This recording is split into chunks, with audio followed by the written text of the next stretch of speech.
नमस्कार साथियों, मैं शुभम जो आप सभी का बहुत बहुत स्वागत करता हूं आपके अपने YouTube चैनल योजना भी शुभम पर। दोस्तों, आज हम बात करने वाले हैं बिहार में चल रही ज़मीन के सर्वे को लेकर एक बहुत बड़ी खुशखबरी। दोस्तों, आज हम बात करने वाले बिहार में चल रही ज़मीन के सर्वे को लेकर एक बहुत बड़ी खुशखबरी जो कि बिहार में बहुत तेज़ी से चल रहा है। जो सर्वे हो रहा है वो अब रोक दिया गया है दोस्तों, लेकिन सवाल ये है कि आखिर इसे रोका क्यों गया है दोस्तों। तो आप लोग को इस वीडियो में सारी जानकारी मिलने वाली है, तो आप लोग काफ़ी ध्यान से देखिएगा और वीडियो को एंड तक जरूर देखिएगा। दोस्तों, अगर आप बिहार के रहने वाले हैं तो ये वीडियो पूरा देखिएगा, और अगर बिहार के नहीं भी हैं तो भी इसे अंत तक जरूर देखिएगा, क्योंकि इस तरह का सर्वे अगर आपके राज्य में भी हो तो आपके पास पूरी जानकारी होनी चाहिए। दोस्तों देखिए, बिहार सरकार द्वारा जो ज़मीन का सर्वेक्षण कराया जा रहा था उसका मकसद था कि जो ज़मीन बाप दादा के नाम पर है उसका सही बंटवारा अगली पीढ़ी के नाम से हो जाए। दोस्तों, साथ ही जिनका दाखिल खारिज यानी म्यूटेशन बहुत पुराने समय से पेंडिंग है उसे भी इसी सर्वे के दौरान पूरा किया जा रहा था। इसके अलावा अगर किसी ज़मीन को लेकर हिस्सेदारी का विवाद है तो उसे भी इस सर्वे के जरिए ख़त्म किया जाना था। दोस्तों, आपको पता है कि बिहार में ज़मीन विवाद बहुत ज़्यादा है और ऐसे विवादों में हत्या तक हो जाती है।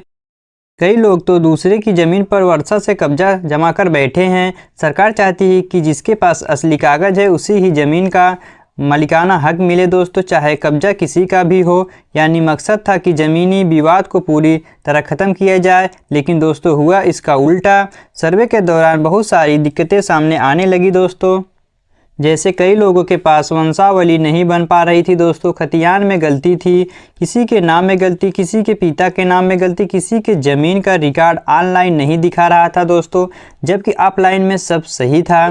कई जगह जमाबंदी में नाम था, रसीद कट रही थी, लेकिन ऑनलाइन डेटा नहीं चढ़ा था।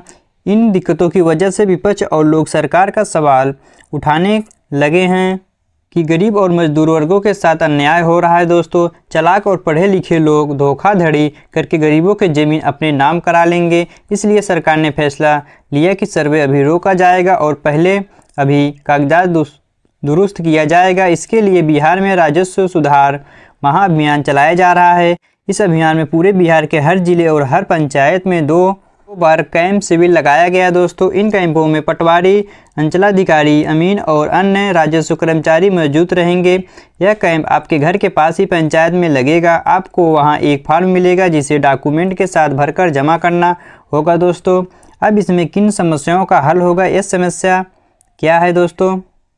अगर आपके परिवार में बंटवारा नहीं हुआ तो जैसे ज़मीन दादा परदादा या पिता के नाम पर है तो और वे जीवित नहीं है तो वहां पर बंटवारा करके आपके नाम से कर दिया जाएगा। अगर आपके खतियान में नाम पिता के नाम रकवा या चौधरी भी गलती है तो वह सुधार दिया जाएगा। अगर आपका ज़मीन रिकॉर्ड ऑनलाइन नहीं दिखा रहा है तो उसे ऑनलाइन पर चढ़ा दिया जाएगा ताकि आप कभी भी चेक कर सकें। दोस्तों, इसके अलावा अगर ज़मीन पर दाता या पुराने पूर्वजों के नाम पर है और आपके पास उनका सीधा प्रमाण नहीं है तो पंचायत के मुखिया का सरपंच द्वारा प्रमाण पत्र और वंशावली बनाकर दिया जाएगा जो मान्य होगा। यह अभियान 16 अगस्त से शुरू हो चुका है और फिलहाल 20 सितंबर तक चलेगा, लेकिन ज़रूरत पड़ने पर दोस्तों समय बढ़ाया जा सकता है। पंचायत में 1.5 महीने में 2 बार कैंप लगेगा, लेकिन तारीख आपको अपने पंचायत के मुखिया, सरपंच या वार्ड मेंबर से पूछकर पता करनी होगी। अब एक ज़रूरी बात है दोस्तों, वह कौन सी ज़रूरी बात है वो भी देख लीजिए आप लोग। अगर ज़मीन पर कोर्ट में केस चल रहा है तो उस ज़मीन पर इस अभियान का कोई काम नहीं होगा। याद रखिएगा दोस्तों, विवादित ज़मीन का दाखिल खारिज या बंटवारा तक नहीं होगा जब तक कोर्ट का फैसला ना आ जाए। लेकिन अगर आपका दाखिल खारिज वर्षों से पेंडिंग है और उसे पर कोई विवाद नहीं है तो वह यहाँ आसानी से और मुफ्त में हो जाएगा। दोस्तों, सरकार चाहती है कि पहले सभी रिकॉर्ड सही हो जाएं, बंटवारा हो जाएं और उसके बाद ही सर्वे शुरू किया जाए। इससे सर्वे के समय साफ साफ पता चल जाएगा कि कौन सी ज़मीन किसकी है और अनावश्यक विवाद खत्म हो जाएंगे। दोस्तों,